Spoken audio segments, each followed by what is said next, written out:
आंतरिक ग्रह जो मंगल से बुध, लिखो पहले उसे, आंतरिक ग्रह बाहरी लिखो। आप उसमें बता दीजिए ना, बोर्ड में थोड़ा, बोर्ड में बता दीजिए।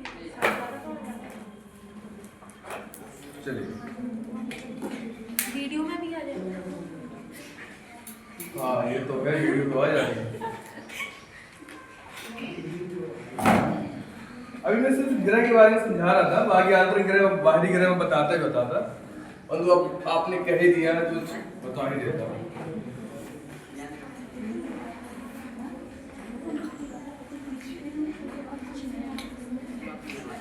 ये आपका सूर्य है, ठीक है। इसके बाद क्या था? बुध है। बुध की बात क्या था? शुक्र है। शुक्र के बाद कौन था? पृथ्वी। पृथ्वी के बाद कौन है? मंगल। मंगल के बाद कौन था? बृहस्पति के बाद कौन है? शनि के बाद कौन था? अरुण। अरुण के बाद कौन था? ठीक है। और यहाँ पर क्या है? ये शुद्ध ग्रह किसके बीच में है? मंगल और बृहस्पति के बीच। ये क्षुद्र ग्रह जो है, इसके जो इस तरफ है, ये कौन से है? आंतरिक। अच्छा, ठीक है। और जो इसके इस तरफ ये कौन से हैं? इसलिए तो सर हमने बोला आगे समझ में इतना था। चलिए ये डिफाइन करते हैं। ये इसका ये ग्रह मैंने इसलिए लिखवाया कि आपके क्वेश्चन ऐसे डालेगा कि आंतरिक ग्रह का बाहरी ग्रह कौन सा? कौन सा है ये? अब यही लिखवाया ना मैंने। और बाहरी ग्रह का सबसे कहेगा बाहरी ग्रह में आंतरिक ग्रह कौन सा है? कौन सा होगा? बात होगी क्लियर? क्या ऐसे बना लीजिए, चाहे वो जो लिखवाया वही लिख लिया। आंतरिक बाहरी ऐसे बनाइएगा, दोबारा कंफ्यूजन होगा। बनाइएगा चित्र बनाने से मन में छप जाता है। ये तो है। ये इमेज याद रह जाती है, पेपर में ही जाती है।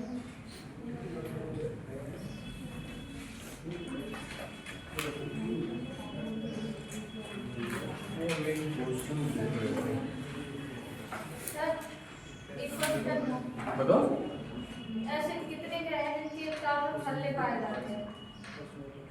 क्या पाए? मतलब जैसे शनि में पाए जाते हैं छल्ले। हाँ रिंग्स होती ना सर। अच्छा वो ग्रह कितने होते हैं? पर लेयर शनि वाला था, गलत हो गया था। किस ग्रह पे? ग्रह ऐसे कितने ग्रह हैं जिनके चारों छल्ले पाए जाते हैं? ऐसे कितने ग्रह हैं जिनके चारों तरफ छल्ले पाए जाते हैं? जैसे आपका शनि है, ठीक है। इस पे नो कमेंट, ठीक है। इस पे नो, इस पे नो, ये तो है ही नहीं है। आंतरिक पे अब मंगल है, मंगल के दो उपग्रह, ठीक है, जो बहुत वैसे है। इसके बाद यहां पर सबके उपग्रह हैं, तो अधिकतम कहां पर पाए जाएंगे? उपग्रह यहां से चालू होता है अपने अर्थ से, पृथ्वी से। शुक्र का है क्या? पढ़ा क्या उपग्रह? नहीं है ना। बुध का शुक्र का कोई उपग्रह नहीं है। तो यहां से जो स्टार्ट होगा इनके सब में पाए जाएंगे, किसी के ज्यादा होंगे, किसी के कम होंगे। अब छल्ले का पर्पस क्या है, किस बेस का क्वेश्चन है? अगर तुम पूरा क्वेश्चन उसका ले आना सेंटेंस से, हम बता दें, ठीक है। क्योंकि क्वेश्चन भी कई तरीके से पूछा जा सकता है ना, कि किस बेस के छल्ले की बात कर रहा है। सर जो लेयर होती है ना, हाँ सर लेयर होती है जो बृहस्पति चारों छल्ले घूमते, छल्ले नहीं होते, वो उपग्रह होते हैं। नहीं सर, एक लेयर टाइप की जो है दिखती है ना सर, वो जैसे शनि में रहती है सर, ऐसे शनि में रिंग बनी रहती है। अच्छा क्वेश्चन को टाइप करके दे देगा मुझे, क्या मैं समझ नहीं पा रहा सब लोगों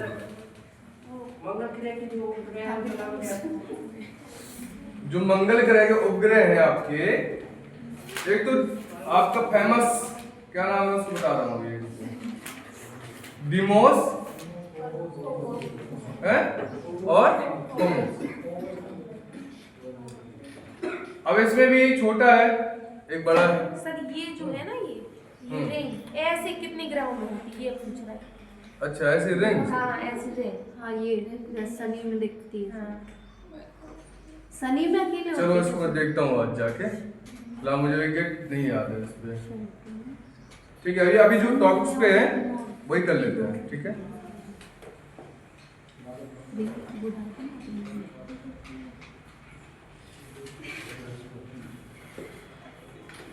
चले लिखे हो गया ये।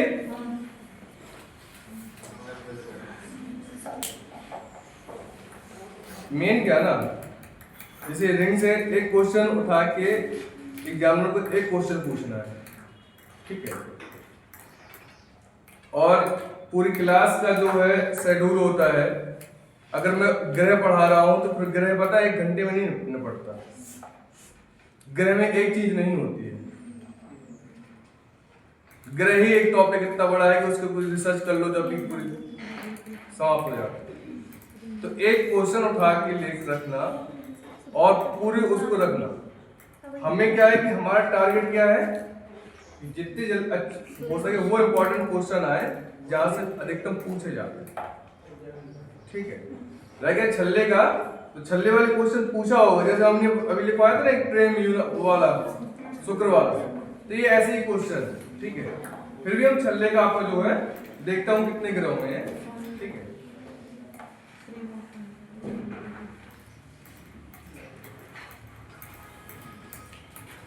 चलिए कुछ क्वेश्चन और लिखेगा।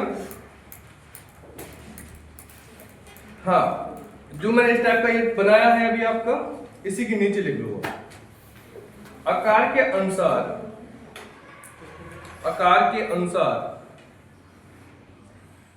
ग्रहों का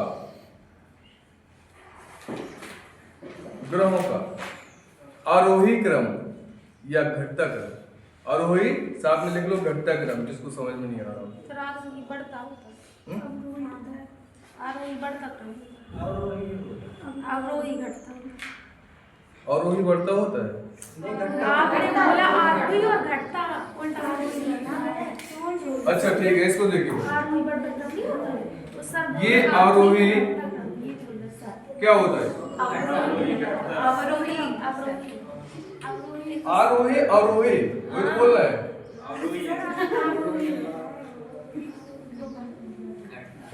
घटता कर। हाँ आप सही। इसलिए साथ में हमने बोल दिया था ना कि आपको समझ में नहीं आया तो घटता कर। आरोही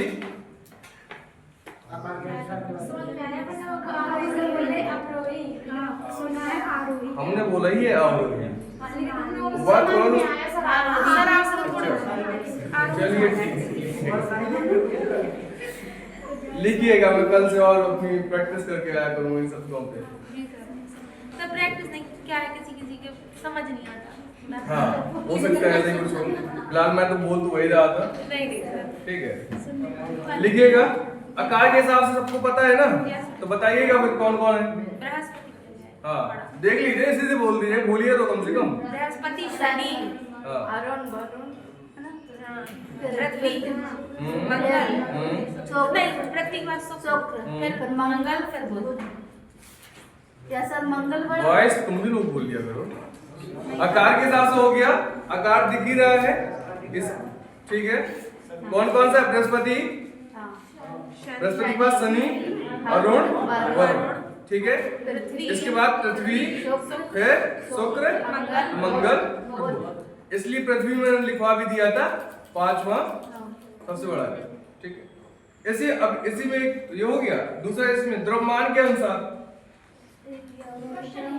हाँ अब जैसे इसमें लिखा था ना आकार के अनुसार ऐसे द्रव्यमान के अनुसार घनत्व के अनुसार लिखते जाइएगा।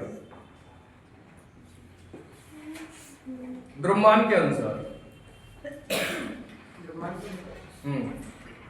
घटता क्रम। हाँ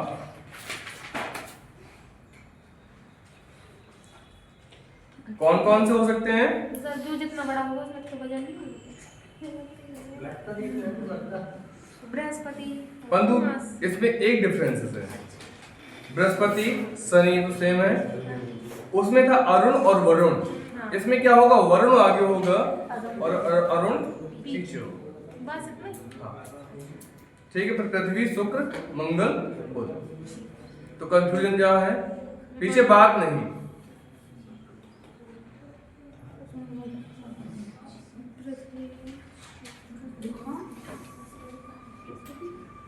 घनत्व के अनुसार डेंसिटी, यस।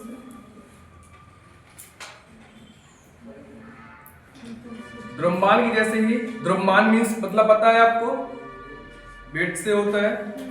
और डेंसिटी द्रव्यमान बटी आयतन होता है कि नहीं होता है, उसमें भी डेंसिटी में भी मतलब क्या होगा, जितनी पास पास होगा उतने वेट ज्यादा होगा, है कि नहीं। तो सेम वही कंडीशन जो ऊपर वाली है वही नीचे वाली है, जिसका द्रव्यमान ज्यादा होगा तो उसकी डेंसिटी भी पास पास होगी।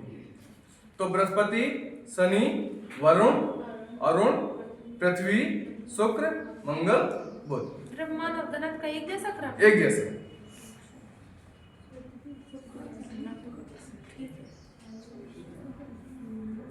हाँ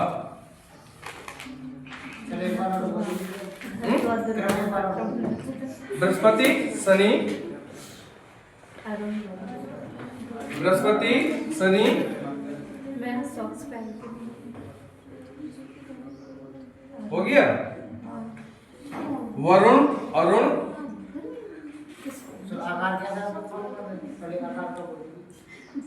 आकार का, अभी आकार में तो सेम वही है, ये जो लिखे ना जिस स्टाफ से, बृहस्पति शनि अरुण वरुण, ठीक है। फिर इसके बाद जो पृथ्वी बड़ी दिखाई दे रही है, फिर इसके बाद ये शुक्र है और इसके बाद ये बुध है, ठीक है।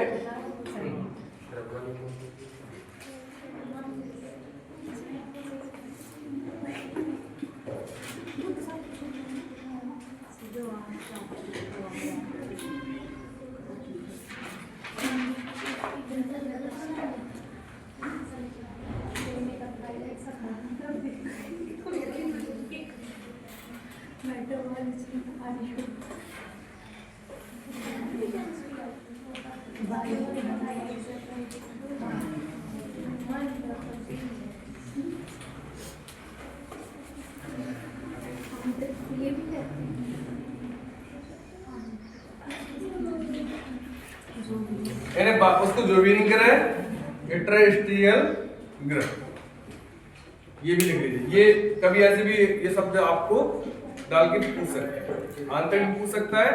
इसको ये भी ग्रह कहा जाता है। ये ग्रह कौन से,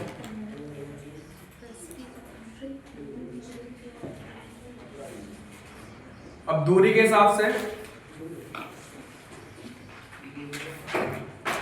दूरी के हिसाब से, दूरी के हिसाब से जानते हैं ना सब, यही सीक्वेंस, ठीक है। जो जितना पास तो अच्छा, जो जितने पास होगा उतनी जल्दी वो चक्कर लगाएगा, है कि नहीं। तो चक्कर के हिसाब से भी सेम यही रहेगा, जिसकी दूरी जितनी उतनी देर में वो चक्कर। और वेग, वेग किसका पास में ज्यादा होगा, वेग के हिसाब से किसका होगा कम ज्यादा। पहले तो तुम सबने नाम लिख लो, दूरी परिक्रमण, पहले नाम लिखते जाओ तुम सबको एक साथ में। आपको थोड़ा सा एक जगह का जो डाउट है वो हटा के सारे सीक्वेंस हो जाएगा। लिखे दूरी के अनुसार,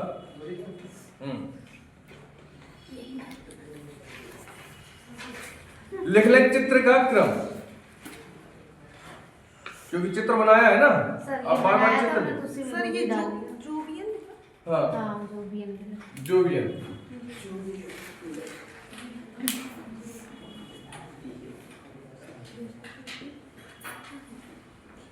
ठीक है। चित्र के हिसाब से क्या है, दिख रहा ना दूरी, बस वही दिमाग में बिठाने है। परिक्रमण, परिक्रमण,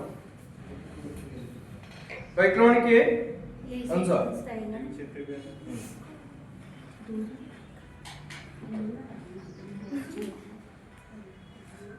ये भी डाल लो चित्र के अनुसार।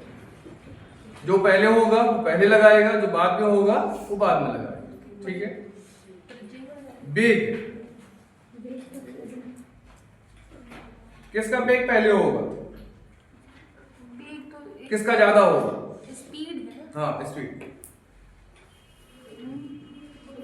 बुध, ये भी सेम क्रम अनुसार, जो पास में होगा तो ग्रेविटी उसकी ज्यादा काम करेगी, और जितनी ज्यादा ग्रेविटी काम करेगी उतनी जल्दी वो वर्कआउट करेगा, है कि नहीं। यहाँ डिस्टेंस हो गया तो यहाँ ग्रेविटी का मास थोड़ा दूर हो गया और ये देर से काम करना चालू हो गया। अभी कुछ जो ग्रह हैं जो उल्टे ग्रह लगाते हैं, परिक्रमण करते हैं, उनका रिसर्च चालू है। अभी बुक्स आई थी तो उसमें बताया गया था कि ये हो सकता है कि दूसरे ग्रह को लगा रहा है। ठीक है, परंतु ऐसा नहीं है क्योंकि इसने बीच में हमारे आड़ा पड़ा है तो वो नहीं लगा सकते दूसरे ग्रह, इसलिए अभी संशोधन नहीं है, अपवाद में चल रहा है वो। ठीक है, हो गया। ये क्वेश्चन अब बनेंगे ना, आपको जो इंपॉर्टेंस कहाँ डाउट आएगा उसमें इंपॉर्टेंस लिख लिया जाता है कि वहां डाउट्स खत्म हो जाए। कहाँ आएगा? डेंसिटी वाले में और द्रव्यमान वाले। बाकी सबका क्या है? सीक्वेंस है कि नहीं भाई? आप मार्क्स तो देख ही रहे हैं, द्रव्यमान जिसका बड़ा वही होगा, बट एवं डेंसिटी जिसके पास पास होगी उसका द्रव्यमान ज्यादा होगा। आकार जिसका बड़ा होगा तो वो भी होता है कि आकार, एक तो दिमाग में आता है कि भाई हाथी जैसा शरीर है पर डेंसिटी उसकी कम है, ज्यादा है, मतलब वो आकार बड़ा है डेंसिटी कम है। और वहीं लोहे का डेंसिटी ज्यादा हो सकती है ना बेड पे, है कि नहीं? तो बेड किसका ज्यादा निकल सकता है? लोहे का। उतनी अगर खड़ा कर दिया जाए हाथी बना के और एक जिंदा हाथी हो तो किसका बेड ज्यादा होगा? लोहे का होगा, क्योंकि उसके पास पास में डेंसिटी है कि नहीं? सॉलिड है। ऐसे ही तो इसमें क्या है डाउट जो आएगा आपका यहाँ पर आएगा, ये दो पे। ये कौन है?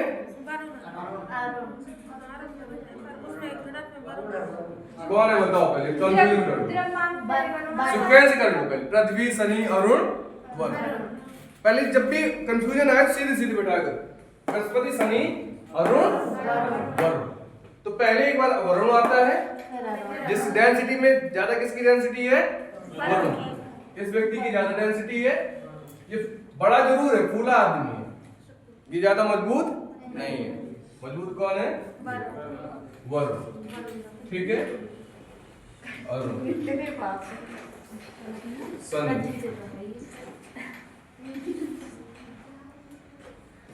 तो जहां तक है कि ब्रह्मांड इतना बहुत है कि नहीं? उल्का पिंड के बारे में चर्चा कर ही दिया है, नहीं किया। लेकिन अच्छा पहले उपग्रह के बारे में चर्चा होगी ना?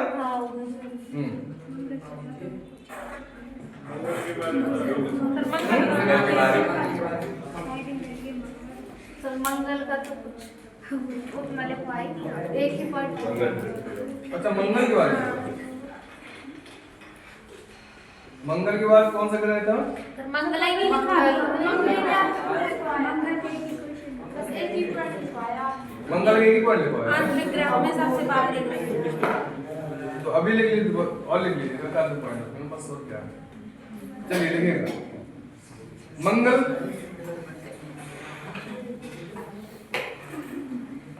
को लाल ग्रह भी कहा जाता है, बहुत इंपॉर्टेंट है। अब ये जो क्यों कहा जाता है, ये अगर करना है तो यूपीएससी क्लास में आना होगा, बताऊंगा। ठीक है, क्यों कहा जाता है, किस रीजन से कहा जाता है? तो आप पढ़ाते हो? नहीं अजय सर पढ़ाते हैं, वो बता देंगे। हम पढ़ाते थे, हम बता देते हैं। कोई थोड़ी बहुत शॉर्ट संक्षेप में सर बता दीजिए। संक्षेप में आयरन की वजह से, ठीक है, आयरन की वजह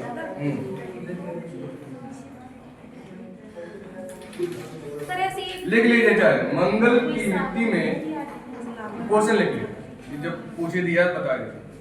मंगल की मिट्टी में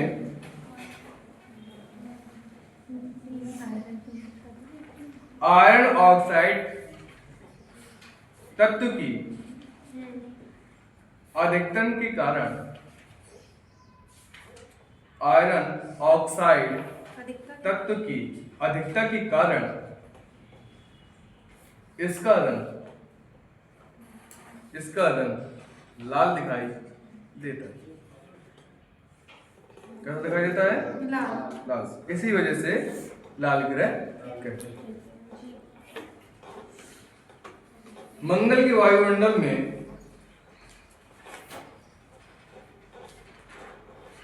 कार्बन डाइऑक्साइड, मंगल की वायुमंडल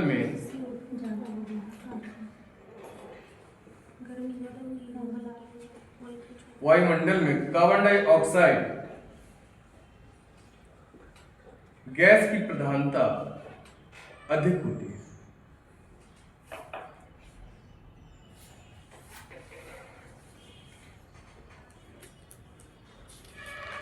गैस की प्रधानता अधिक होती है। इसके दो उपग्रह, इस ग्रह के दो उपग्रह, इस ग्रह के दो उपग्रह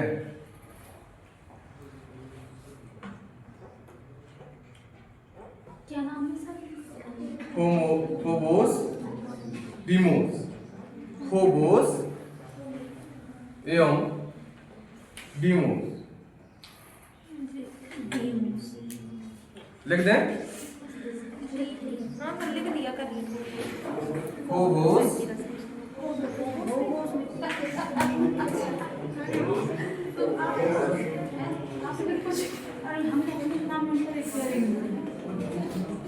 डीमोस। क्या लिखा था? सर पहला गलत हो गया ना। अच्छा, इसको क्या पढ़ेंगे आप लोग? फोबोस ही तो पढ़ेंगे। जी सर। हैं? अरे सर हमने होबोस लिखी। अच्छा, फोबोस। हाँ सर, अच्छा, नहीं, चलिए ठीक। दूसरा सही था।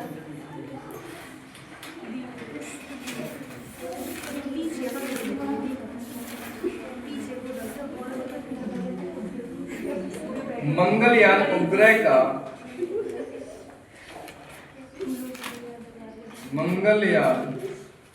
का प्रक्षेपण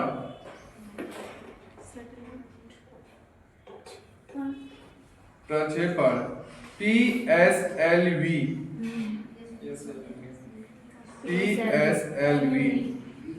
bracket C25 bracket C25 bracket 1 यान से किया गया। यान से किया गया। सर GSLV और PSLV ये मतलब डिफरेंस क्या होता है? ये तो जो रॉकेट्स हैं सबके रिसर्च। हाँ,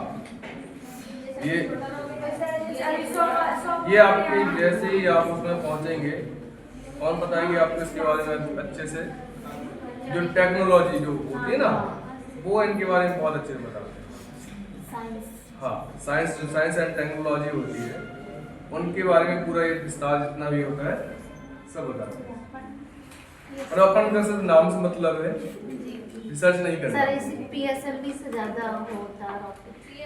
जितने भी रॉकेट्स प्रक्षेपण छोड़े जाते हैं, रॉकेट्स उसी को बोल देते हैं, वो कहीं ना कहीं किसी न किसी चीज से रिलेटिव होते हैं।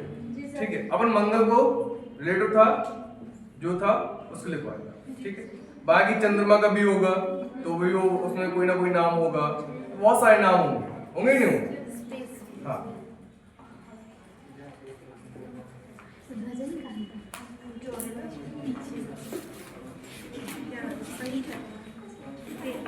बृहस्पति के बारे में डाल देंगे।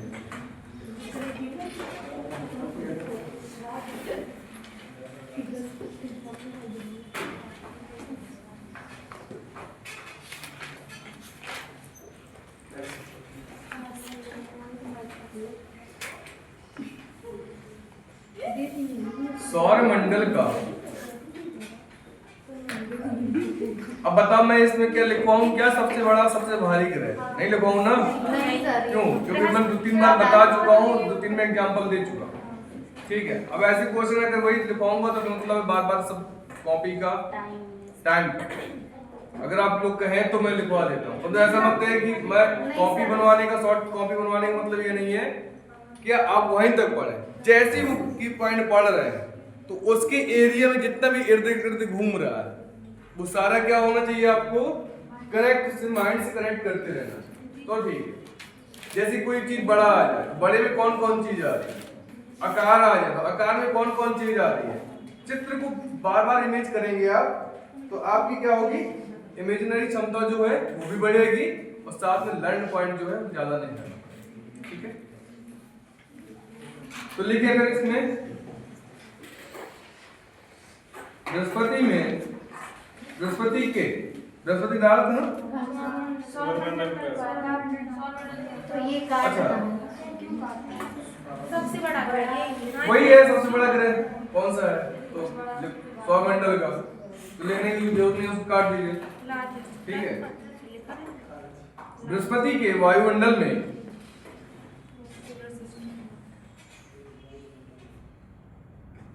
सबसे अधिकतम गैस है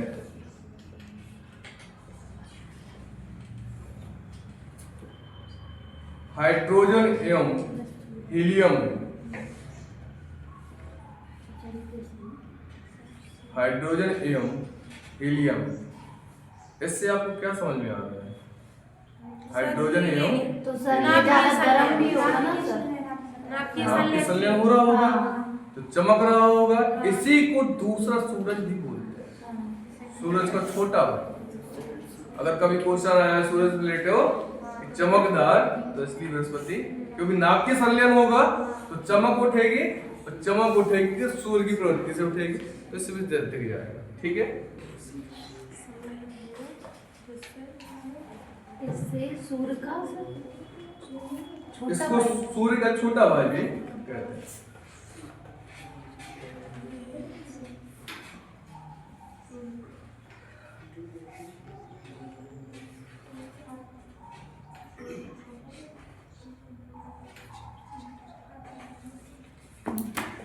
बृहस्पति के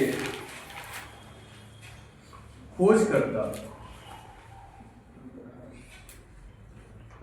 गैलीलियो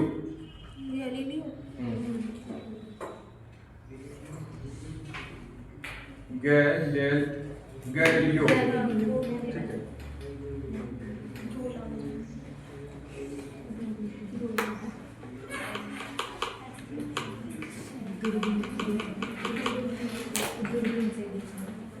गैलीलियो ने किया, ठीक है। इसके 79 उपग्रह हैं। सबसे ज्यादा पूछने वाला क्वेश्चन बृहस्पति से कितने उपग्रह हैं? 79, लगभग 79 पे रहेगा, घटने बढ़ने में आप फिर से अपडेट होगा। सर सबसे अधिक है इसके, हाँ? इसके सबसे अधिक है।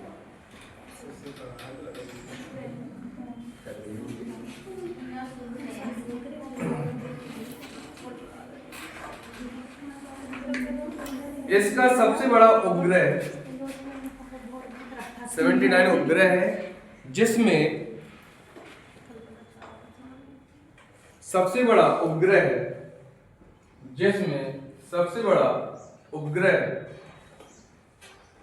गैनीमीड है।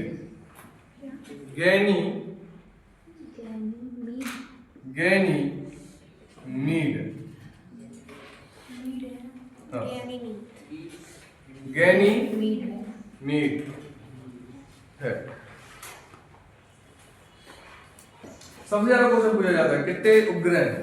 70।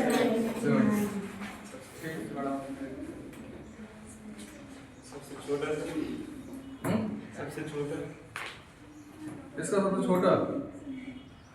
सबसे छोटा बता दे रहे हैं आपको।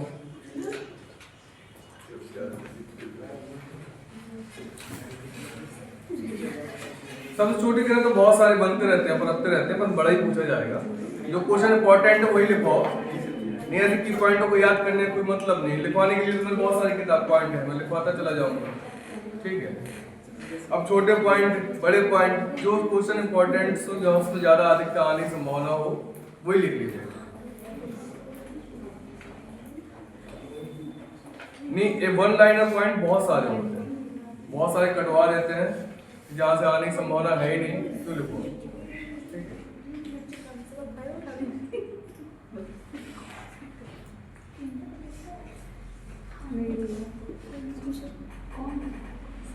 इस ग्रह के अध्ययन हेतु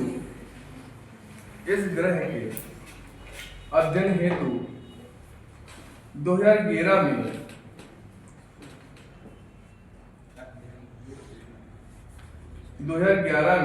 नासा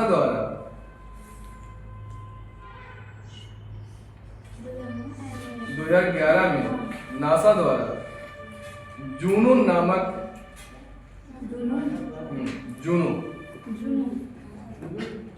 जूनो बड़ा जू एनोवा जूनो लिख गया नामक अंतरिक्षयान भेजा गया।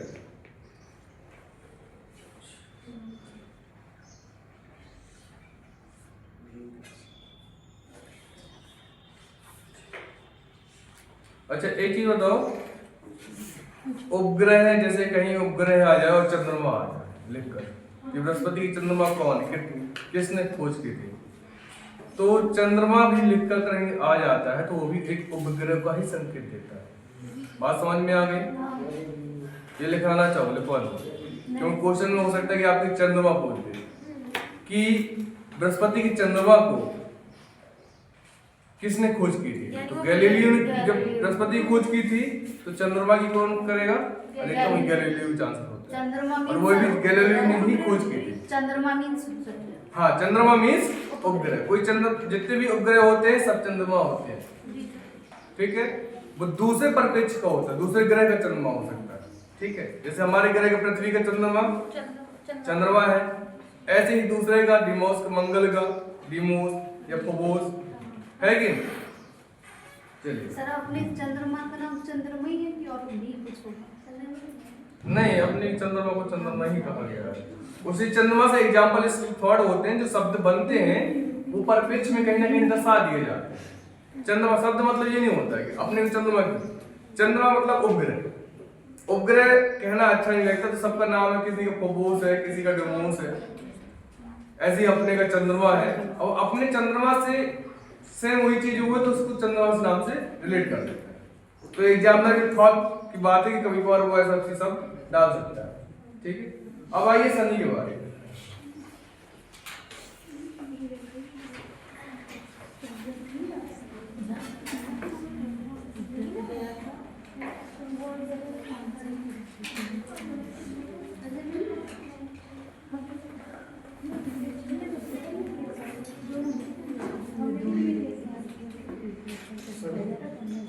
हाँ,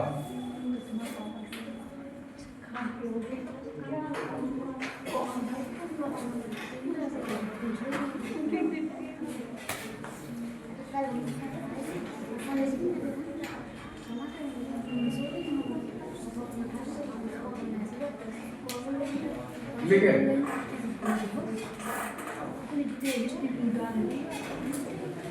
इस ग्रह में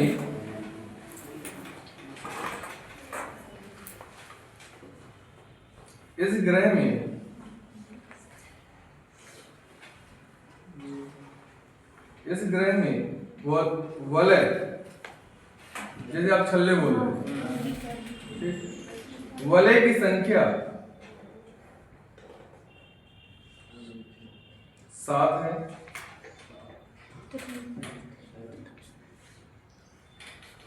और इस ग्रह को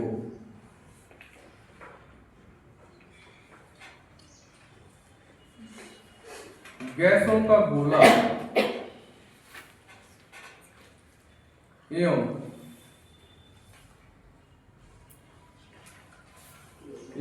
गैलेक्सी समान ग्रह भी गैलेक्सी समान ग्रह भी कहा जाता है।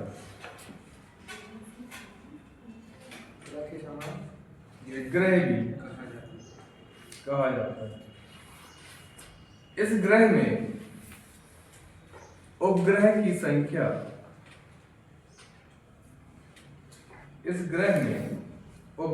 संख्या 82।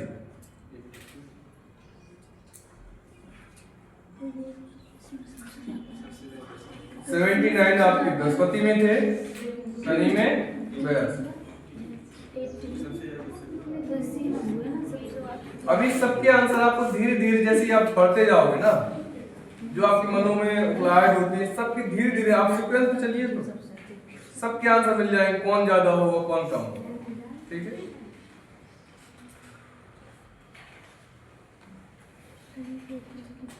अब 82 है तो 82 तो कोई रटेगा नहीं रटेगा ना, रटोगे? या तो इन पे कोई रिसर्च आया होगा तो मुख्य होगा, इनका कोई उपग्रह जो होगा एग्जामिनर किस तौर पे पूछेगा, या तो कोई रिसर्च हुआ होगा तब इम्पोर्टेंट हो गया होगा, है कि नहीं? या तो कोई इम्पोर्टेंट चीज बनी होगी जो आज भी इम्पोर्टेंट है तो इम्पोर्टेंट होगा, है कि नहीं?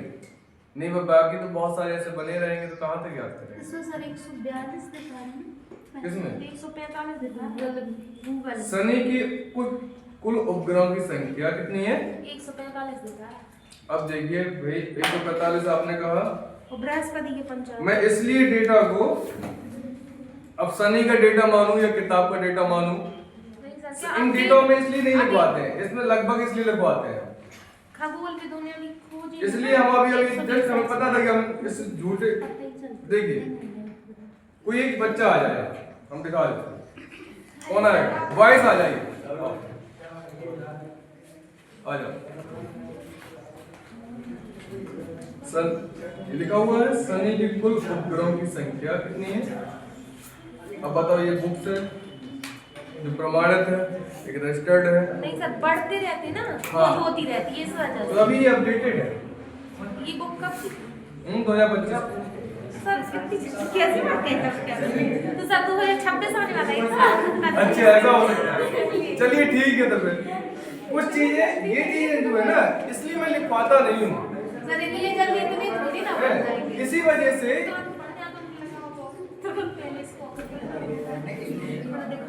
तो कुछ ये जो डेटा है उपग्रह वाले जो उपग्रह किसके ज्यादा है, अब मैं किसका ज्यादा कह दूं?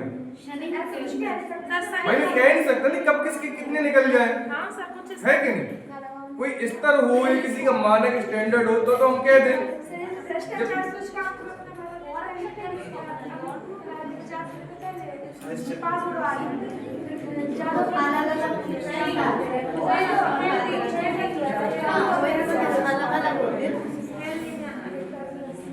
चले ठीक है, तो फिर कुछ बातें कम करें। 82 मानिएगा, गूगल गलत बताता है, बुक ठीक होती है क्योंकि बुक से ही एग्जामिनर बनाता है, गूगल से नहीं। ठीक है, तो जो हम कहें वो हमारी बात सुनी जाए। गूगल और टेलीग्राम को सब ज्यादा से ज्यादा ये पूछे कि सबसे ज्यादा उपग्रह किस ग्रह में? हाँ। तो संख्या संख्या नहीं पूछी जाती है, बस थोड़ा डेटा रहता है। बातें हो गई, आगे चले। Yes sir.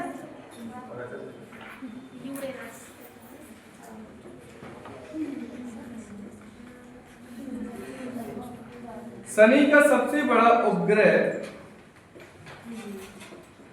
शनि का सबसे बड़ा उपग्रह सौरमंडल का दूसरा बड़ा उपग्रह टाइटन।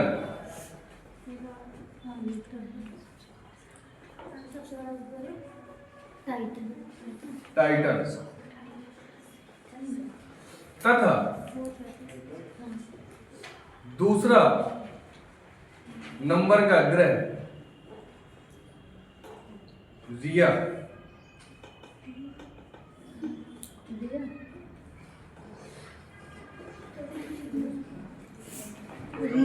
हाँ रिया, रिया रिया, हाँ रिया रिया। ऐसे पूछ रहे हो जैसे एकदम उस नाम पे हो गया भाई। ये अच्छा, उसकी याद तो नहीं आ गई है? हाँ रिया चक्रवर्ती भाई, बहुत फेमस नाम है ये। अच्छा चलिए, ये तो बहुत कॉमन।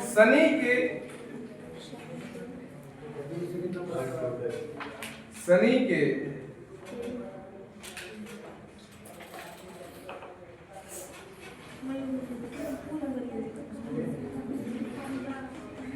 शनि के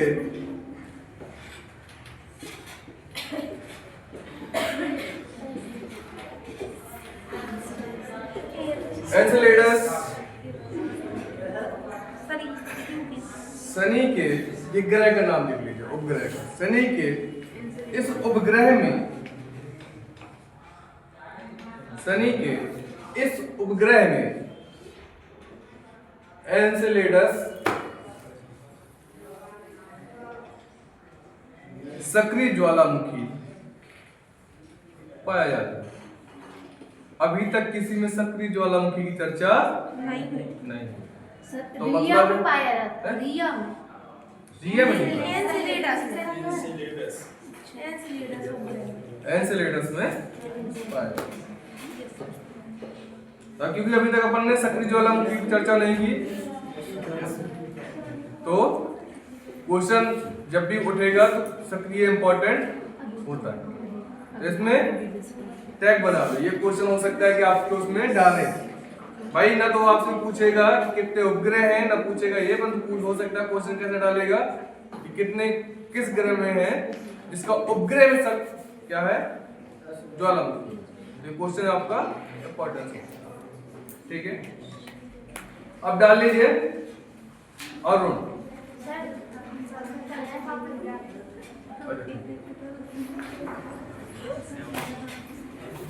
क्वेश्चन डाल लीजिए, वो डालिए, लगा लीजिए अरुण, डालिए। इस ग्रह की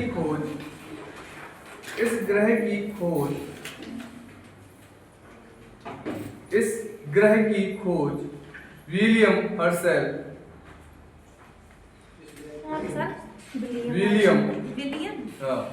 हर्शेल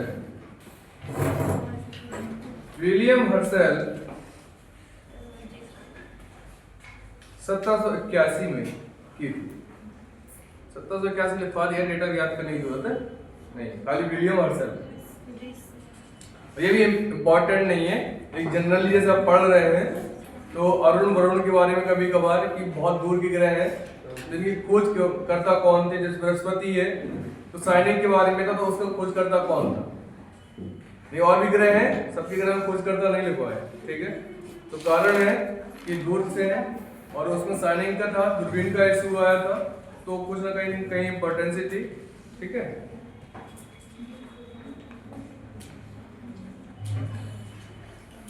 अरुण ग्रह सूर्य की परिक्रमा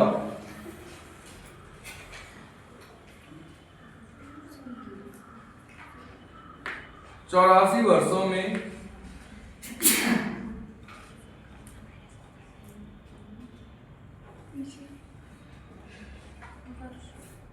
84 वर्षों में तथा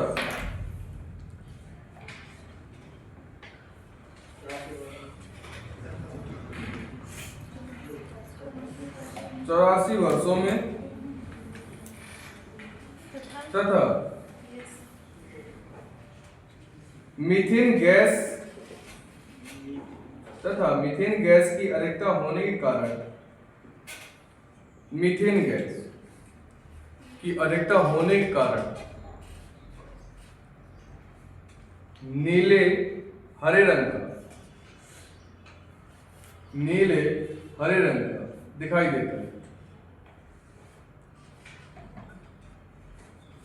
नीले हरे रंग का दिखाई देता है।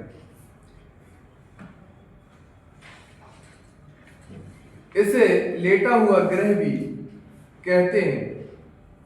इसे लेटा हुआ ग्रह भी कहते हैं।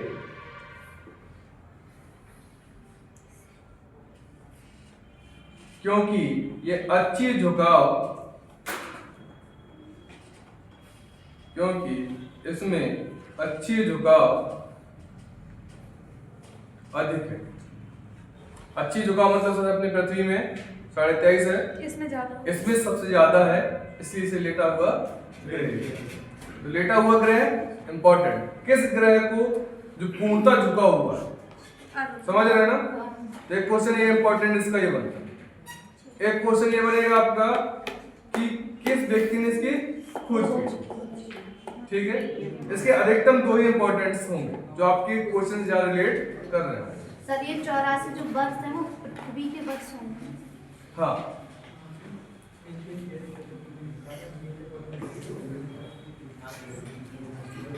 उसका तो जो टाइम पीरियड है उसका तो उतना ही टाइम पीरियड है ना। एक वर्ष में जब एक बार चक्कर मारेगा तो 100 वर्ष होगा, उसका 100 वर्ष हो जो 1584 वर्ष होगा, तो मतलब पृथ्वी से कंपेयर करते हैं। ठीक है, वरुण आज 3 बजे बोर हो रहे हैं क्या? नहीं सर, नहीं सर। चलिए ठीक है, तो फिर लिखिएगा वरुण बार। नहीं सर, बहुत इंटरेस्टिंग चैप्टर है ये। बहुत इंटरेस्टिंग चैप्टर है ये वाला। ये इंटरेस्टिंग भी है और तो इसमें जो फैक्ट भी है थोड़ा सा। फैक्ट तो पूरे तो ऐसा नहीं, ज्योग्राफी है, वनडे है आपका, तो फैक्ट तो ऐसा ही लिखवाना ही होगा। अगर आपको यूपीएससी ट्रैक को पढ़ना होगा तो फिर उसका और विस्तारित संसार पढ़ना होगा। उसमें फिर ये जितनी भी चीजें सारी चीजें पता होने के बावजूद भी आगे नहीं पता होगा। सब पता। चले लिखे आगे इसमें। हाँ सर। इसकी खोज जोहान गाले, इसकी खोज जोहान गाले ने की थी। सर भारतीयों ने कुछ की खोज नहीं। भारतीयों का जब आएगा तो भारतीयों के बारे में बताएंगे। जोहान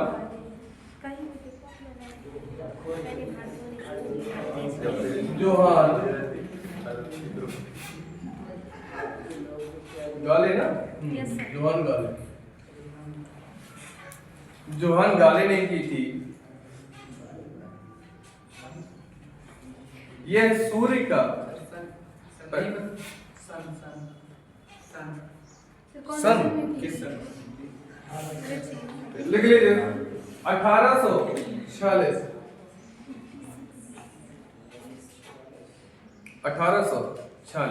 पर सन लिखवाएं या ना लिखवाएं, लिखवा दिया जाए तो उसमें लिखवा दिया था तो इम्पोर्टेंट नहीं था, इसलिए नहीं लिखा। आप कॉपी में जाएगा तो आप सन को भी इम्पोर्टेंट मान बैठते हैं, ऐसा होता है ना, डेटा कोलैप्स करेगा। जो चीज इम्पोर्टेंट नहीं है तो हम उसको अधिकतम काटने की कोशिश करते हैं, कट जाए तो कितना हो जाएगा। हाँ वही है, बच्चे हैं ज्यादा वेट नहीं दे सकते, है ना। जब मास्टर बनेंगे तो फिर अपने आप वेट हो जाएगा, ठीक है, पेट भी हो जाएगा पेट भी हो जाएगा, दोनों में होता है। चलिए अच्छा, ये ग्रह सबसे अधिक समय लेगा परिक्रमा लगाने में, लेगा नहीं लेगा? हाँ, तो वैसे ही लगभग अंदाज में आ जाएगा, कितना होगा, जस्ट अरुण का डबल मान, लगभग डबल। कितना लिखवाया था? 84 का डबल कितना हो जाएगा? 168। अब लगभग 165 लिख लो, 168 भी लिख लो, लगभग लगभग है, वही दायरा वही 10 के आसपास पे रहेगा।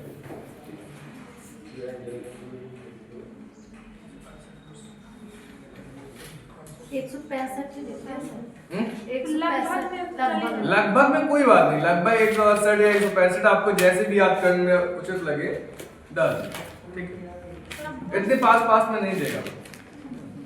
वरुण और लिख लीजिए, वरुण तो चल रहा है।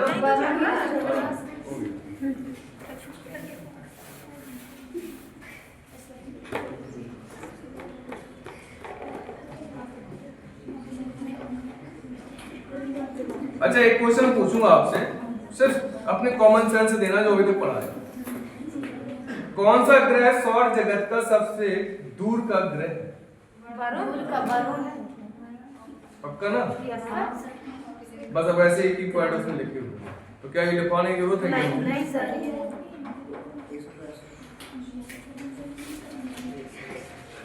प्लूटो के बारे में डाल लेंगे। पहले ये ग्रह रहा है, तो 2006 में इसको संशोधन करके उपग्रह में डाल दिया गया है। उपग्रह में डालने का कारण एक ही था, क्या कि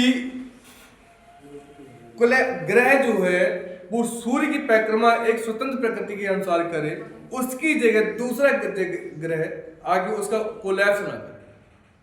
और ये जो प्लेटो है ये अरुण का कोलैप्स था, इसलिए इसको हटाकर उपग्रह में डाल। बात ठीक है, इसके बारे में देखो वहां से तुम्हें पूछा नहीं जाएगा और तुम्हें जो जर्नी थी वो बता दी, ठीक है। प्लेटो की खोज लिखिए इसमें,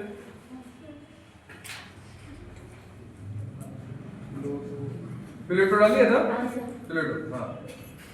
प्लेटो की खोज क्लाइड टॉमबैक, प्लेटो की खोज क्लाइड टॉमबैक ने की 1930 में। क्लाइड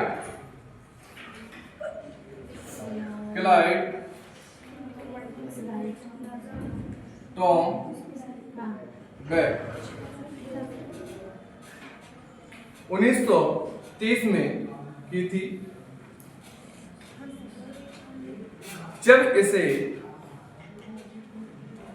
अंतरराष्ट्रीय मानकों के अनुसार, जब इसे अंतरराष्ट्रीय मानकों के अनुसार एक ग्रह का रूप दिया गया था,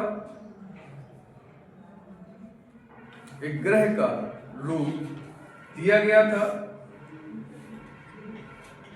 इसके पश्चात कुछ समय बाद, इसके पश्चात कुछ समय बाद इसमें संशोधन हुआ और इस उपग्रह ग्रह से हटाकर उपग्रह में परिवर्तित कर दिया।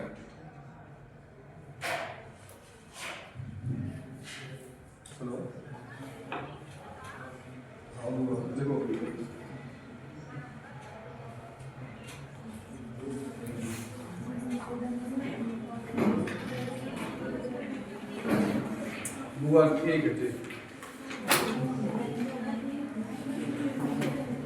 बुआ अभी रुक जाइए, एक घंटे बाद करवा एक काम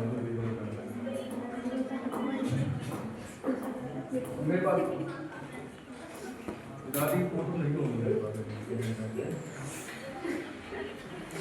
अरे ठीक है,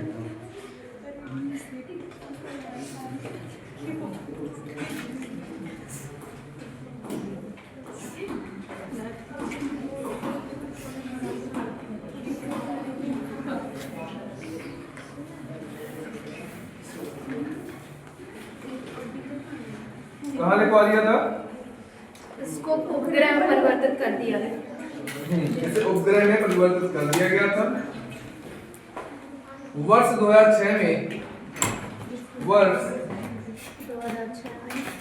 2006 में प्रयाग में, प्रयाग प्राग प्राग पराग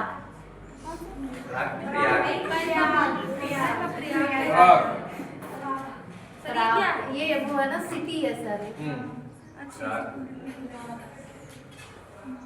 कहाँ है सर ये सिटी? ये कहाँ पे है प्राग? ये हाँ ये अंतरराष्ट्रीय जर्मनी में है सर।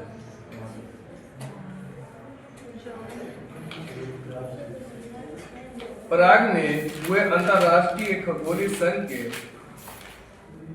खगोलीय काय की संघ, प्राग में हुए अंतरराष्ट्रीय खगोलीय संघ के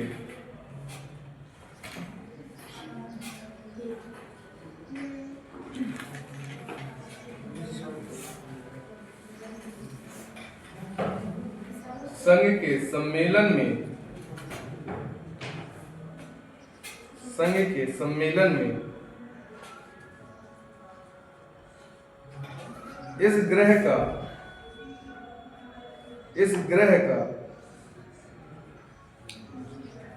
निर्धारण हुआ था। इस ग्रह का निर्धारण हुआ था। सर हम मतलब बस थोड़ा सा और लिख लीजिए, चंद्रमा के बारे में लिख लीजिए, नहीं लिखना है सर। आप कुछ भी ऐसे पूछ लीजिए, मतलब सब लोगों से थोड़ी दूरी पर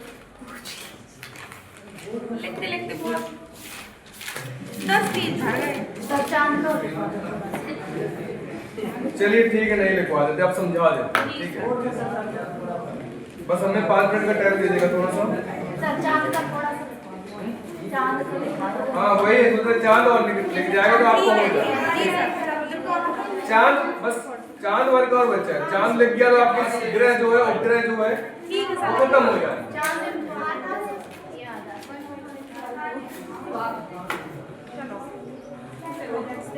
चंद्रमा डालिए। है। डाल लिया। इसका वैज्ञानिक नाम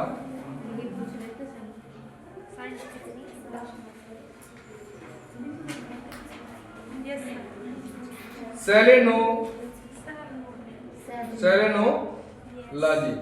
लाजी। हाँ इसको ऐसे बोल देते सेनोलॉजी, मतलब जो उसका इंग्लिश में टर्म होता है सेनोलॉजी बोलते यस हैं। यस। ठीक है, परंतु हिंदी में लिखा जाता है सेनेनोलॉजी। ठीक है, अब मैं वो लॉजी बोल देता तो फिर कहीं लाजी लिख के आएगा।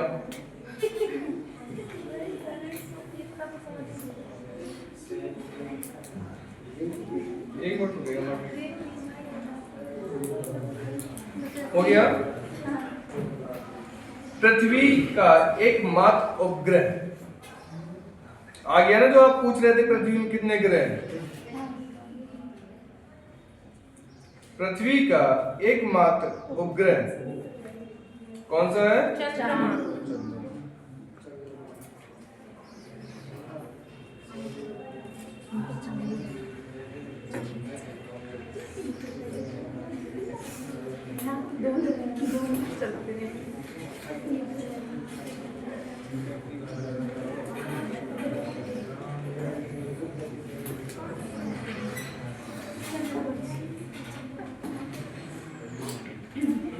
हो गया।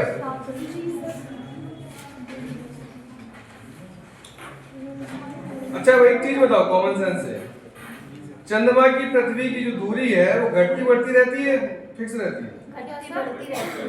घटती बढ़ती रहती है ना, सबको पता है। सूर्य से दूरी घटती बढ़ती रहती है एक समान रहती है? ये किस वजह से होता है?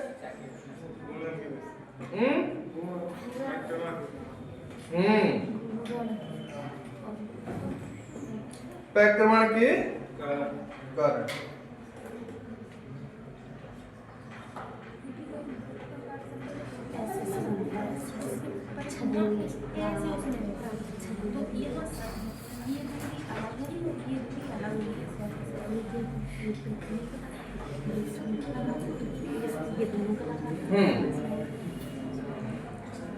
चंद्रमा का उच्चतम पर्वत लीफ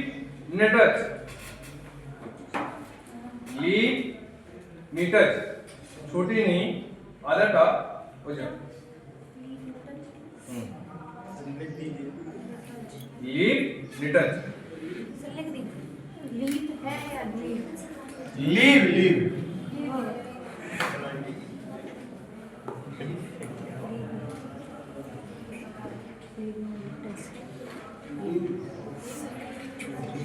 लीव मीटर।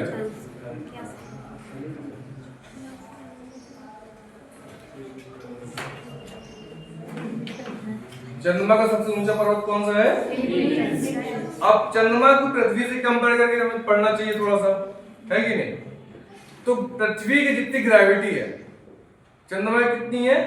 1/6। तो मतलब हम क्या समझ सकते हैं इससे? लगभग एक डेंसिटी का कॉन्सेप्ट होता है साइंस में। कितने बच्चे साइंस वाले? अच्छा साइंस में बताया होगा कि जो ग्रेविटी है वो किस बेस पे काम करती है? गुरुत्वाकर्षण बल जो है किस बेस पे काम करता है? चुंबकत्व बल जो है किस काम बेस पे काम करता है?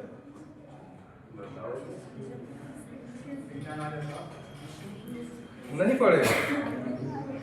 चलिए ये जो है डेंसिटी, जिसकी अधिकतम डेंसिटी होती चली जाती है, हम लोहा होता है ना, जिसमें ऐसे पदार्थ पाए जाते हैं, जिस लोहा है कुछ ऐसे मेटल्स होते हैं, और उन लोहों को जितना तपा दिया जाए उनका चुंबकत्व उतना ज्यादा होता है। और इससे एक बात निकल के आती है, परिणामतः अभी तक शुद्धता निष्कर्ष नहीं है, परंतु ये कि जिसकी डेंसिटी ज्यादा होगी उसमें क्या होगा? ग्रेविटी उतनी ज्यादा होगी। तो मतलब है कि या तो इससे छोटा होगा जब ग्रेविटी कम है, या तो इससे क्या होगा, डेंसिटी में कम होगा। तो कैसा चंद्रमा पृथ्वी से छोटा है बड़ा? छोटा। तो कितना छोटा होगा? लगभग 1/6। मैंने एक क्वेश्चन में 2 क्वेश्चन समझाने का वो था। बात हो गई स्पष्ट? मतलब कि जब भी ऐसा कोई क्वेश्चन आए, यहां से नहीं, पृथ्वी टू कंपेयर कर दे वरुण, ये किसका कर दे? बृहस्पति से, तो कितनी किसकी ग्रेविटी ज्यादा होगी? बृहस्पति की। बृहस्पति की होगी। सूर्य की ग्रेविटी ज्यादा होगी या चंद्रमा की? सूर्य की ग्रेविटी ज्यादा होगी या बृहस्पति की? सूर्य की ग्रेविटी ज्यादा होगी या अरुण की? सूर्य की सबसे अधिक होगी। सबसे अधिक होगी। अब बृहस्पति की ज्यादा होगी या अरुण की? बृहस्पति। क्यों? क्योंकि ये बड़ा भी है और इसके पास हीलियम हाइड्रोजन भी है, जो नाभिकीय संलयन कर रहा है। और नाभिकीय संलयन क्या कर रहा है? टेम्परेचर बढ़ा रहा है। बात समझ रहे हैं ना? तो एक क्वेश्चन 8-10 क्वेश्चन कवर करते हैं। कहा क्या लिखवाए थे हम? भाग वाला लिखवा दिया ना? चंद्रमा की ग्रेविटी पृथ्वी के गुरुत्वीय क्षेत्र का भाग। यहाँ से कितना चाहिए समझ में आ गया?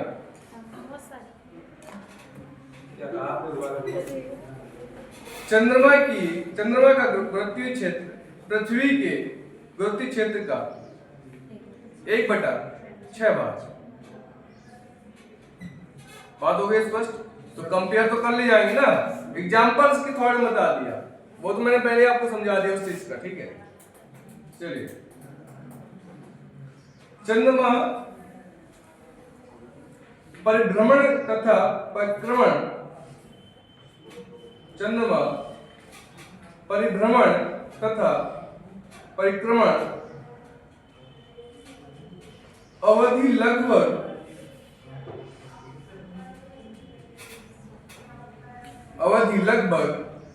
27 घंटे 27 दिन 8 घंटे 27 दिन 8 घंटे होते।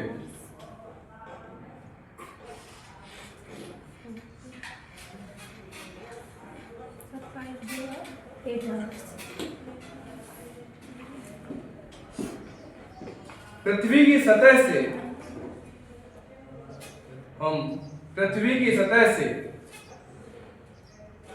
हम चंद्रमा का 59% भाग क्या कर पाते हैं? देख पाते हैं। तो मतलब है आपका 41% भाग नहीं देख नहीं देख पाते।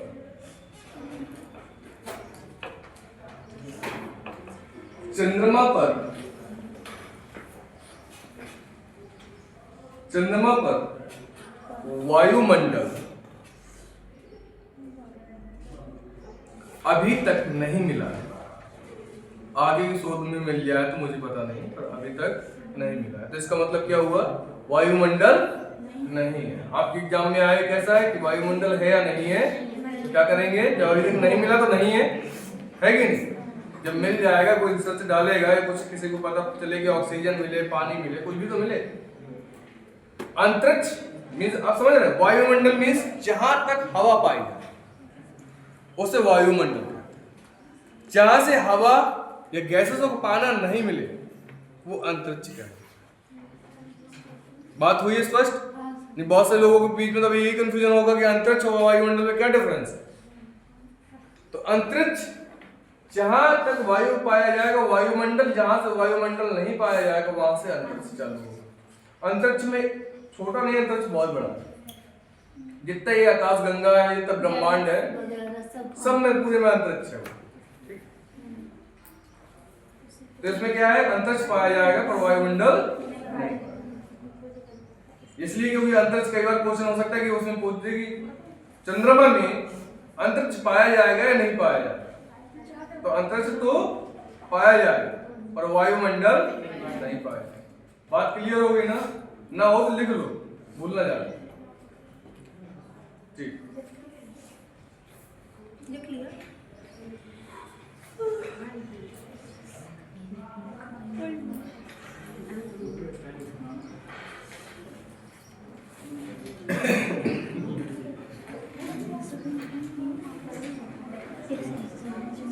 अब एक सीक्वेंस लिख लो, ग्रहों में सबसे ज्यादा उपग्रह किसके हैं, किसके कम। ठीक है,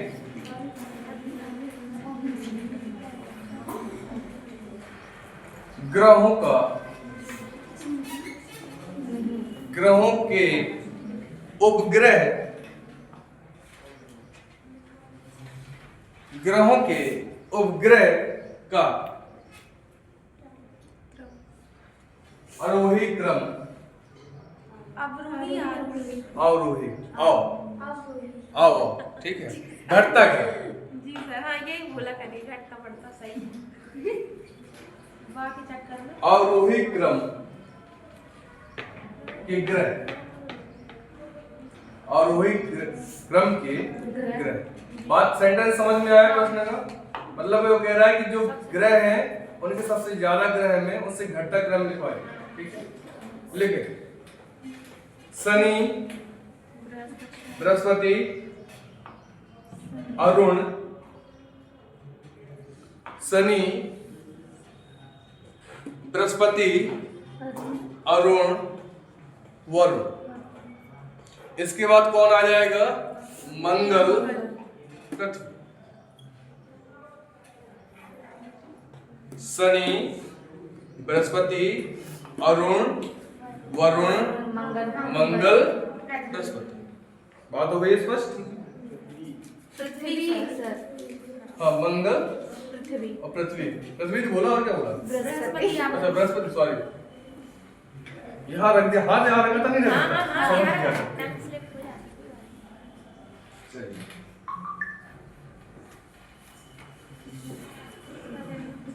सर आप मत लिखवाइए ना। बस वो आया, उसका लिखा है। सर आप थोड़ी कुछ पूछ लीजिए सबसे थोड़ी बहुत। बिल्कुल, अभी पूछेंगे।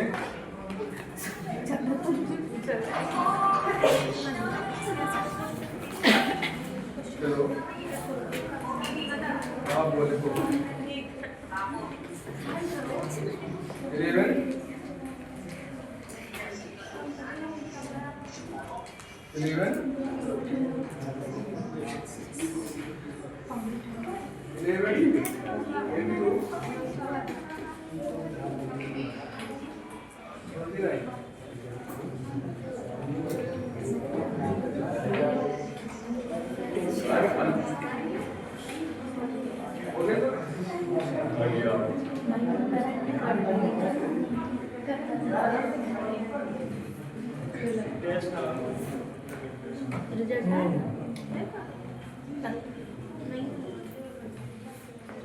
चंद्रमा के बारे में, ठीक है, एक इसका एक वो लिख लीजिए।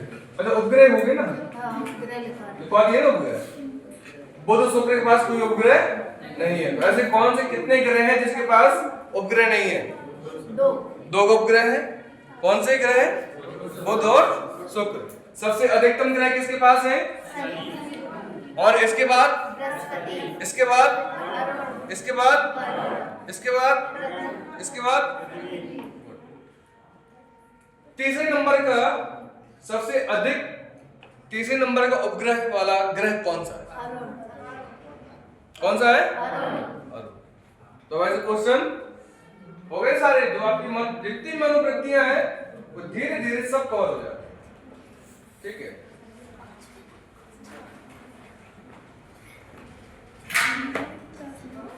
एक क्वेश्चन है इसका बहुत इंपॉर्टेंट।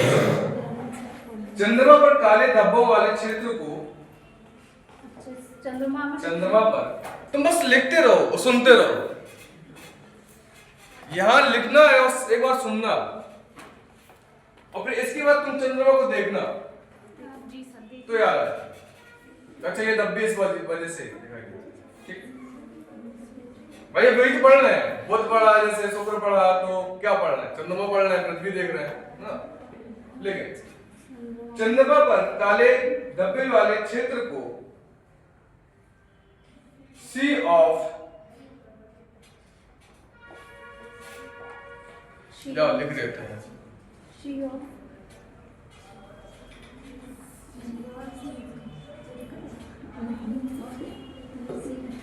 ये वाला सी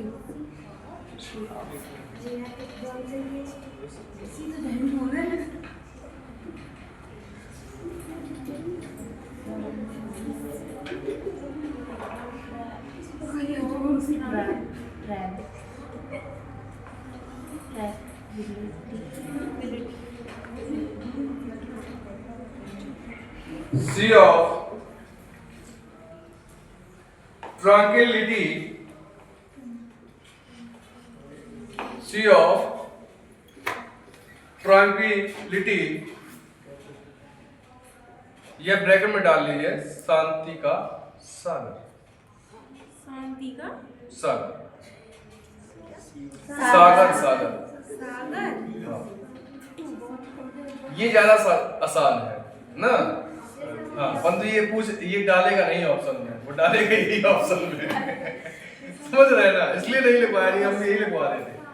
ठीक है, शांति का सागर क्या है? हैंड लग रहा है ना कि शांत काले धब्बे देखते हैं तो लग रहा है इंपॉर्टेंट से नहीं लग रहा तुम लोगों को? बताओ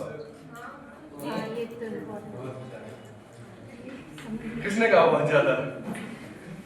अच्छा, पीछे वाला वो सीनियर है ना, काफी सीनियर हो चुका है। नहीं,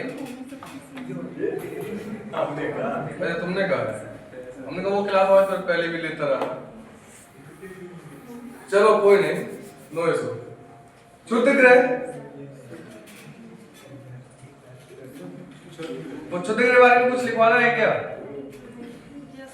एक सिर्फ लिख लीजिए, क्षुद्र ग्रह का एक क्वेश्चन लिख लीजिए बस, सिर्फ एक। सबसे बड़ा एवं सर्वाधिक चमकीला क्षुद्र ग्रह सेरेस, सबसे बड़ा एवं सर्वाधिक चमकीला क्षुद्र ग्रह सेरेस है।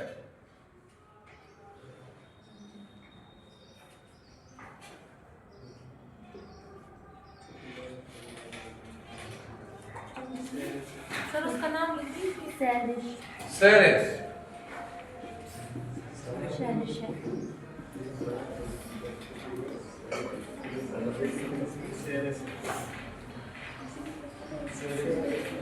पृथ्वी के निकट स्थित क्षुद्र ग्रह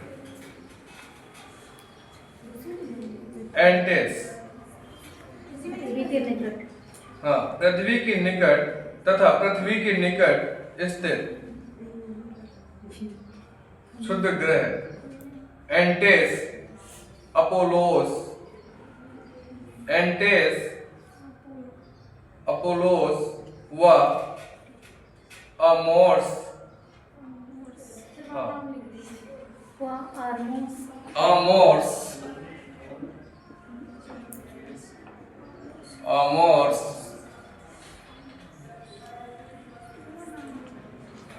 है। बस क्षुद्र ग्रह आपके फाइनल। तारे के बारे में बता दिया था।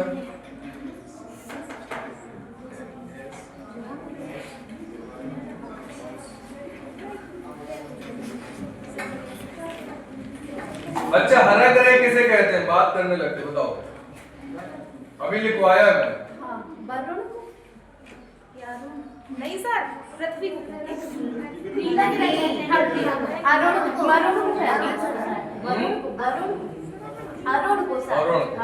तो उसको तो सर हरा नीला कलर का है।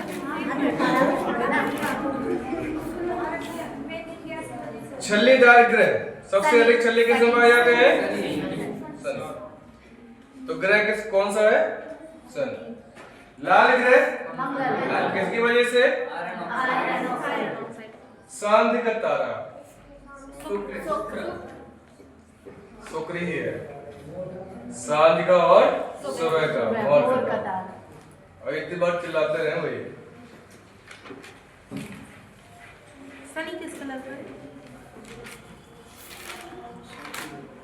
सबसे ज्यादा बलों की संख्या, अच्छा नहीं लिखवाया मैंने, सबसे ज्यादा बलों की संख्या लिखवाई ना, लिखवाई है सर, शनि में। शनि हाँ। दूसरे नंबर का है, 13 अरुण में। एक बार सबसे अधिक बलों की संख्या लिख लीजिए।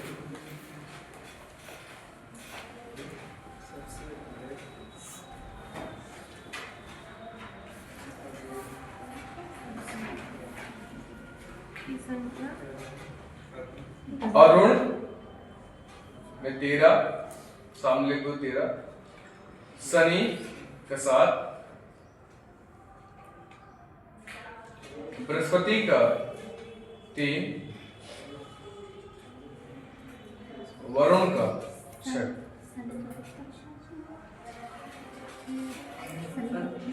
कितना है?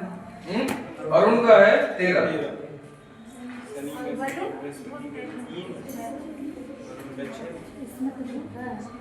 अब काफी लिखवा दिया है।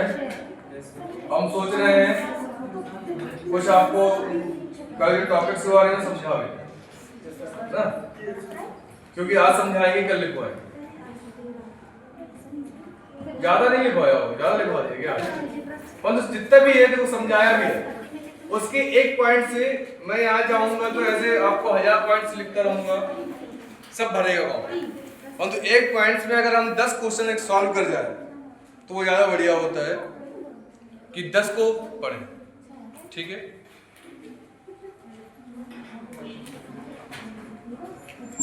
अच्छा कितने लोगों ने टॉपिक में क्या क्या खत्म हुआ? ब्रह्मांड के टॉपिक तो ये ब्रह्मांड ग्रह सब में पड़ गए। जी सर।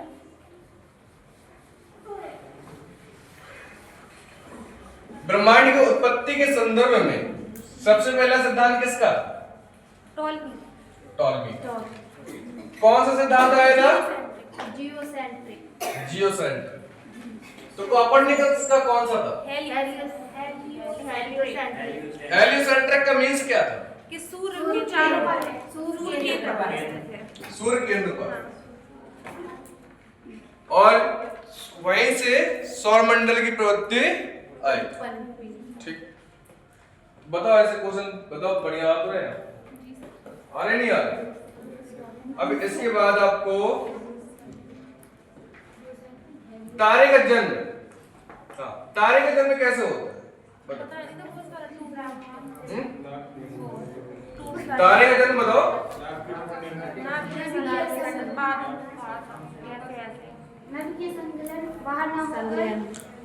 आकाश गंगा बोलिए। हाँ आकाश गंगा बताते जाओ, एक बार कम से कम देख लिया हमने। बताओ, मैंने आकाश गंगा लिखा। गैस के घूर्णन होगा उसमें सर। आकाश गंगा इसमें कुछ प्रभावित तो होगा ना। हाँ, गैस के बादल बनते हैं। हाँ गैस के बादल बनेंगे, पर गैस के बादल कब बनेंगे? सब घूर्णन होगा। गुड, ऐसे ही बिल्कुल याद करो। जब तक घूमेगा नहीं तो फिर वो कैसे दिखेगा? गैस के बादल कैसे आएंगे? रोटेट तो होगा ना, तो घूर्णन। हाँ, घूर्णन के बाद क्या होगा? गैस के बादलों में प्रभावित होगा। गैस के बादलों में कन्वर्ट या प्रभावित। इसके बाद बेटा हाँ गुरुत्वाकर्षण बल। अब यहां समझ रहे हैं ना गुरुत्वाकर्षण बल? जैसे ही गैस के बादल बने तो उनका ग्रेविटी संघनन हुआ, संघनन में अपने आप ग्रेविटी काम करने लगा, नहीं करना? समझ रहे हैं यहाँ से? जो ग्रेविटी मैंने बताया था अभी थोड़ी देर पहले कि जो एक साथ हो जाता है तो अपने आप ग्रेविटी मास करता है काम। क्या आया भाई? आया कॉन्सेप्ट? नहीं आया?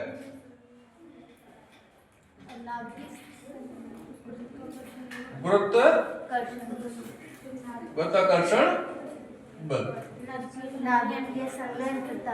अब ये क्या करेगा? नाभिकीय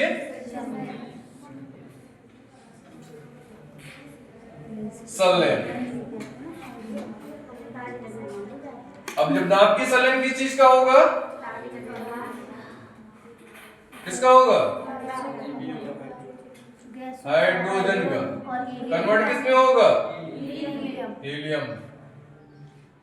ठीक है, नाभिक की संलयन हुआ तो फिर क्या होगा? एक तारे का जन्म होगा। अब तारे का जन्म कैसे होगा? जब तक एक तारा रहा, अब इसके बाद फिर क्या हुआ? नाभिक की संलयन क्या होगा? केंद्र में बंद होगा और बाहर होगा। तो क्या होगा? दानव तारा की प्रवृत्ति आ जाएगी। तो अब इसके बाद कौन सा तारा बनेगा? लाल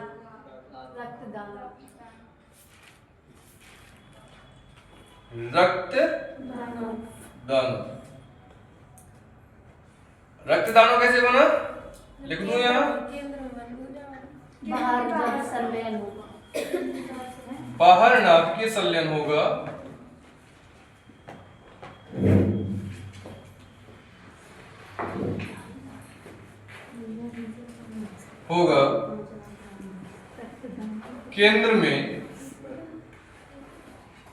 केंद्र में नहीं।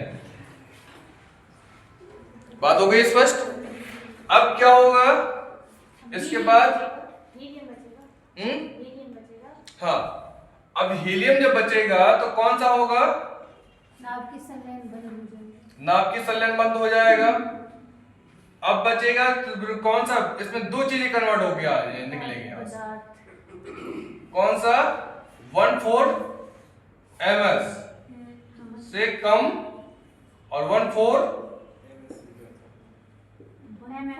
1.4 ms के बराबर और या अधिक।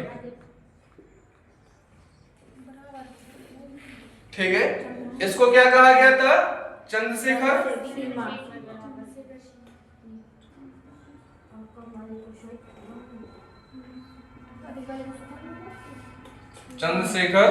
सीमा। इसके बाद इसको क्या कहा गया?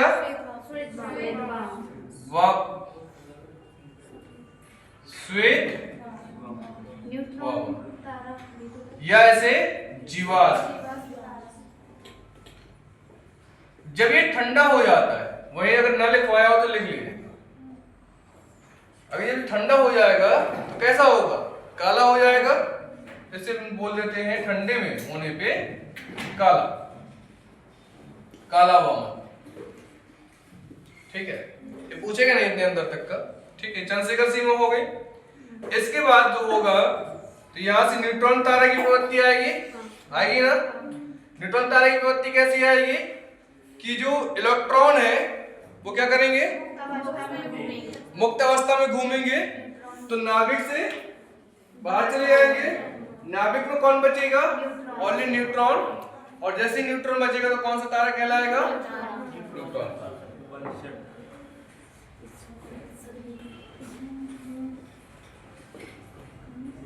अब न्यूट्रॉन तारा के बाद क्या होगा?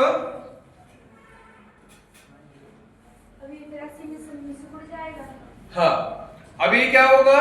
खाली इसमें न्यूट्रॉन बचे होंगे तो अपने आप पे सिकुड़न होगा। कुछ ठंडी प्रवृत्ति आई होगी। सिकुड़न कब होती है? जब ठंडा होता है कि नहीं? यह तो बहुत ज्यादा नाभिकीय संलयन होता है, गर्म होता है, दोई में होता है। जब ये ठंडा होगा, यहाँ जब ठंडे होने लगा तो क्या होगा? न्यूट्रॉन के बाद क्या बनेगा? ब्लैक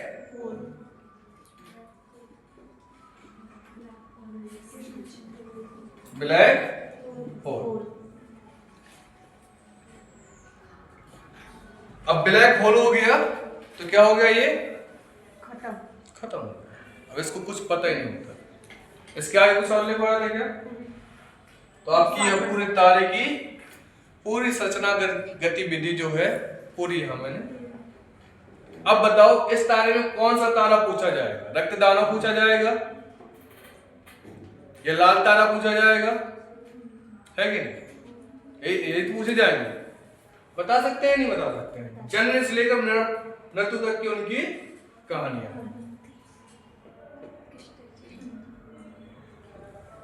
तो तारा तो हो गया।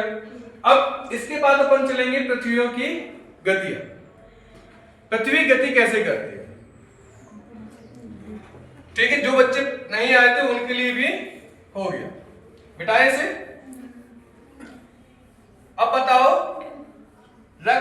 जो लाल तारा जो है, रक्तदानो तारा जो है, उसके कहां नाभ के संलयन होता है, कहां पर नहीं होता? केंद्र पे नहीं होता, केंद्र पर नहीं होता, बाहर होता है। जीवाश्म तारा कब बनता है? जब 1.4 मास या द्रव्यमान से कम हो, ठीक है। उसको m से मास भी कह सकते हैं, और ये तुम्हें आप हिंदी में बोलना है द्रव्यमान बोल सकते हो, ठीक है। तो अब नेक्स्ट टॉपिक क्या होगा अपना? पृथ्वी की गतियां। अब पृथ्वी की गतियां दो टाइप की हैं, एक है घूर्णन और एक है परिक्रमण। दोनों का डिफरेंसेस काम है। पहले काम सुन लीजिए, क्या काम करता है। हमारे जो दिन रात होते हैं, वो दिन रात किसकी वजह से होते हैं? घूर्णन की वजह से। दिन रात का होना। अच्छा, दिन छोटा और बड़ा किसके कारण से होता है? भाई दिन रात तो इससे होता है, पर छोटा बड़ा भी तो होता है ना। किसकी वजह से? परिक्रमण की वजह से। तो ये किसको कर रहा है समर्थन? आपके दिन और रात को। और ये किसको कर रहा है? वर्ष, ठीक है, वर्ष। इस वर्ष से ये और वर्ष को प्रभावित कर रहा है, तो वर्ष में क्या आ जाता है? ऋतुएं आती हैं, मौसम आएगा, आएगा नहीं आएगा? भाई कभी ठंडा कभी गर्म, अभी जैसे ठंड चल रही है कि नहीं? तो ठंड किसकी वजह से है? परिक्रमण की वजह से, क्योंकि पृथ्वी ना सूर्य से दूर है थोड़ा। मौसम, ऋतु में, ऋतु आएगा नहीं आएगा? अब हमारे इसमें जो ऋतु है वो प्रदर्शित करते हैं कितने टाइप की हो जाएंगे सबसे? 4 तो मौसम में होते हैं। कौन कौन से? और जो बीच में जो बसंत बढ़ जाते हैं, एक शरद विषु, एक बसंत विषु या गर्म विषु बोल देते हैं। तो टाइम पीरियड जो होगा इसके बारे में चर्चा कल करेंगे। तो जैसे ये मौसम है, तो कौन कौन से मौसम होते हैं बताओ बेटा? गर्मी, पहले ऐसे बोलते जाओ जो मतलब सर्दी, बारिश और गर्मी, बसंत ऋतु, सर्दी, बारिश, और बसंत ऋतु, बसंत, बसंत ऋतु, शरद ऋतु, सर इसी को तो कहते हैं सर्दी। ये भी शरद ऋतु चल रही है। अच्छा, अब जो चलेगा ना 22 दिसंबर के बाद, वो ये वाला। और सर शीत ऋतु होती है, शीत ऋतु सर्दी कोई, हाँ, तो सर शरद,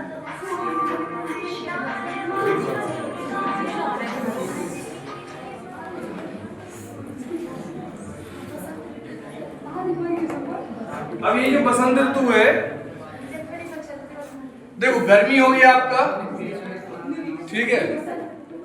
तो ये गर्मी ग्रीष्म ऋतु में आ जाएगा आपका।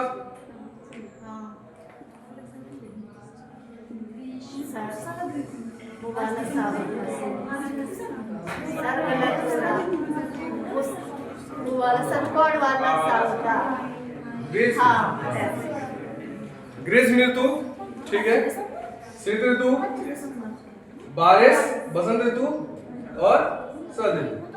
अब इनका टाइम पीरियड होता है, जैसे हमने 21 मार्च सुना है कि नहीं? 21 से 21 जून, पहले एक चित्र बना लेते हैं, ठीक है। ये है हमारा सूर्य और यहाँ पर पृथ्वी है, यहाँ पर पृथ्वी है, ये पृथ्वी है, ये पृथ्वी, ठीक है। अब यहाँ से यहाँ टाइम पीरियड, यहाँ टाइम पीरियड, यहाँ टाइम पीरियड, और ऐसे घूम रही है पृथ्वी। अब क्या करेंगे, इस अर्थ से हमें कहाँ सूर्य दिखाई दे रहा है? यहाँ थोड़ा सा मतलब इसको ऐसा मान लीजिएगा, बीच में है, बिल्कुल ठीक है, ऐसे।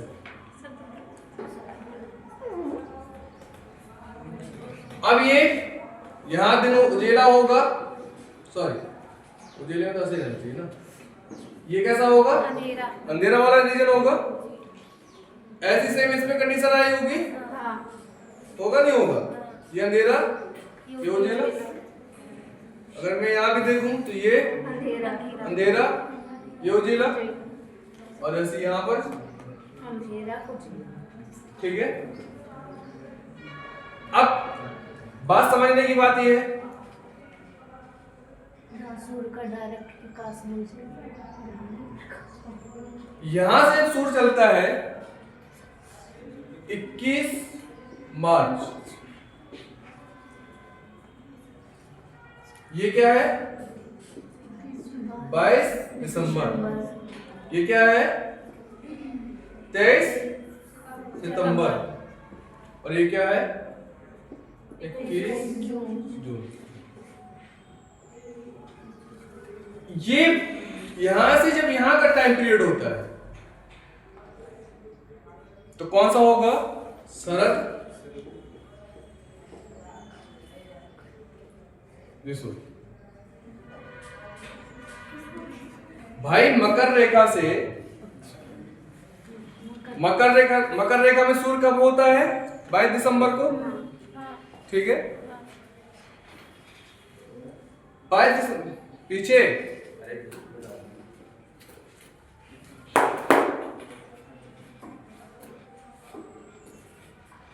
शरद ऋतु का टाइम कब आता है? आपसे पूछना, नहीं आपसे, यस हाँ, खड़े हो जाइए।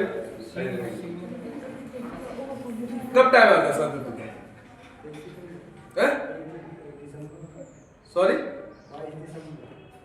22 दिसंबर से कब तक?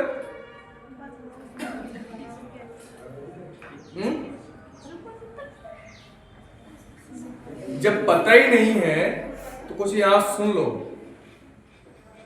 अब ये पढ़ा के चला जाऊंगा, फिर कल के दिन यही जाते हैं आप लोग जो स्मार्ट बनते हो ना, वो ओवर स्मार्ट, ये खराब होता है, ठीक है। या बोर्ड में मैं 10 बार समझा रहा हूं और बार बार बता रहा हूं और आपको कंफ्यूजन करके फिर क्लियर कर रहा हूं कि कम से कम ऐसी से ऐसी चीज ना हो, फिर भी आप लोग मतलब अभी क्या चल रहा है? मोबाइल चल रहा था पीछे, क्लास करने आते मोबाइल क्या कर रहे थे? हैं? तो वहां क्या कर रहे थे? बात कर रहे थे, क्या कर रहे थे? भाई देखो तुम्हारे भविष्य के लिए खड़े हैं, तुम कुछ भी करो, मैं आंख मीच के भी जा सकता हूं। तुम्हें लग रहा होगा कि हम डांट रहे हैं, तो मतलब तुम देख नहीं रहे हो। अभी तुमने एक छोटा सा आंसर नहीं दे पाया कि मैंने इससे इसके बीच का जो टाइम पीरियड होता है वो क्या होता है। मैंने अभी कई बार बताया, और यही क्वेश्चन अगर वहां से वहां पहुंच गया तुम्हारे कहां एग्जाम सेंटर में, यही नहीं कर पाओगे। तो भाई ऐसा पढ़ो, या तो मैं कॉपी में तुम्हें लिखवा दूं, मैं कॉपी बहुत कम करवा रहा हूं, वो बच्ची पढ़ रही है, उसने पैट क्वालिफाइड किया, तुम्हारा पैट हुआ कि नहीं हुआ? का पेपर ही नहीं दिया। अच्छा एज से एज नहीं हुई है तो फिर क्यों नहीं दिया भाई पैट का? भाई क्वेश्चन वही पढ़ाए जाते हैं जो वहां एकदम मोस्टली इंपॉर्टेंट होते हैं। एक चीज गार्ड बांधो, अच्छे से क्लास में पढ़ो। टीचर हैं, बहुत सारे टीचर होंगे जो आपको खाली क्लास करके चले जाते होंगे। मेरी एक एक बच्चे पे नजर है, इधर नहीं। इसको बोलते हैं बसंत। अभी मैंने बोला था शरद, शरद यहां नहीं होगा, ये बसंत का टाइम, ठीक है, क्योंकि गर्मी जैसे ही स्टार्ट होने लगेगा, ये जैसे यहां से निकला 15 जनवरी यहाँ आ जाएगी। मकर संक्रांति सुना है ना आपने? आपने सुना होगा मकर संक्रांति मनाते हैं। तो मकर संक्रांति से मतलब यहाँ से यहाँ लौट के आए तो गर्मी का एक उत्सव मनाया गया जो हिंदू सनातन धर्म में जोड़ा गया। ठीक है, तो यही से 14, 15 जनवरी 13 की तो लेंगे 14 की उड़ के, ऐसा है कि नहीं है? हाँ, वही वाली कहावत के अनुसार यहाँ से जब ये टाइम आता है 22 दिसंबर से 21 के बीच का जो टाइम पीरियड होता है तो इसको समय काल को हम क्या बोल देते हैं? बसंत। ठीक है, इससे इस टाइम से जो कहते हैं ना 15 से 15 ये होगा शरद। किस टाइम का आ जाएगा? शरद। तो जस्ट इसके अपोजिट का क्या होगा? शरद। ये बसंत है तो ये शरद का होगा। भाई ठंडी से पहले आने वाला दिन जो होता है मतलब ऐसा टाइम, ये बसंत को ये परिभाषित करता है ऐसा समय पीरियड, ऐसा समय न ज्यादा गर्मी न ज्यादा ठंडी, बढ़िया चिल वाला होता नहीं होता भाई उनका यार ऐसे मौसम में आ जाए न ज्यादा गर्मी लगे न ज्यादा ठंडी लगे, होता है नहीं होता? तो अगर 22 दिसंबर है यहाँ, ये समझिए, तो 22 दिसंबर तो अच्छी कड़ाके की सर्दी होगी क्योंकि मकर रेखा तो यहाँ पर है कि नहीं? मकर रेखा पर है। और मकर रेखा पर है अगर तो क्या ये सूर्य हमें ठंड बचाएगा? गर्मी कहाँ देगा? दक्षिण में? दक्षिण में देगा क्योंकि दक्षिण तो यही है, समय अनुसार से दक्षिण तो यही है ना, ये तो होता है ऐसे, ये उत्तरी गोलार्ध, ये दक्षिणी गोलार्ध, है कि नहीं? अब सूर्य यहां पर है और हम कहां पर हैं? यहां पर है। जब सूर्य यहां कहीं आ जाएगा, जब तो कुछ हमें राहत देगा तो 0 है, इसको क्या बोल लेते हैं? विषुवत क्षेत्र, है कि नहीं? अगर ये विषुवत क्षेत्र के आसपास होगा तो हमें क्या देगा? सब एनर्जी देगा। तो जब ये टाइम होता है 21 मार्च और 23 सितंबर, तब ये नॉर्मल विषुवत क्षेत्र पे होता है। कहाँ होता है? विषुवत क्षेत्र।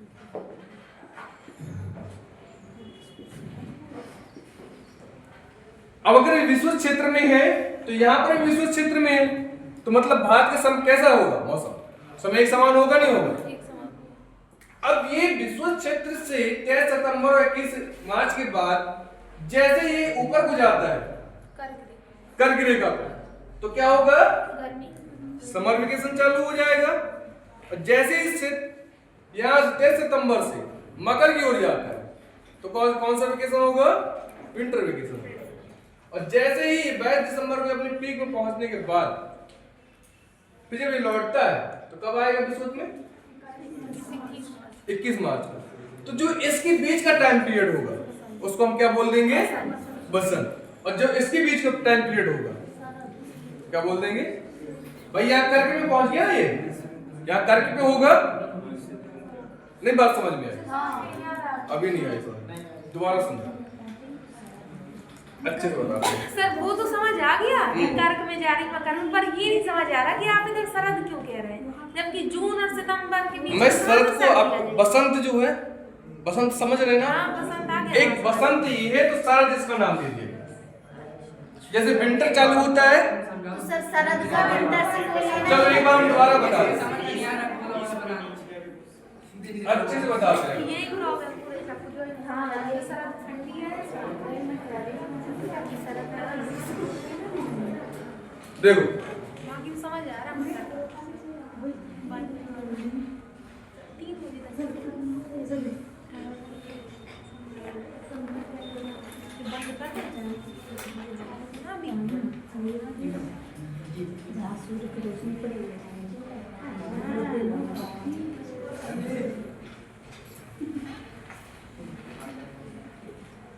जी ये भाग रहे हैं। कौन?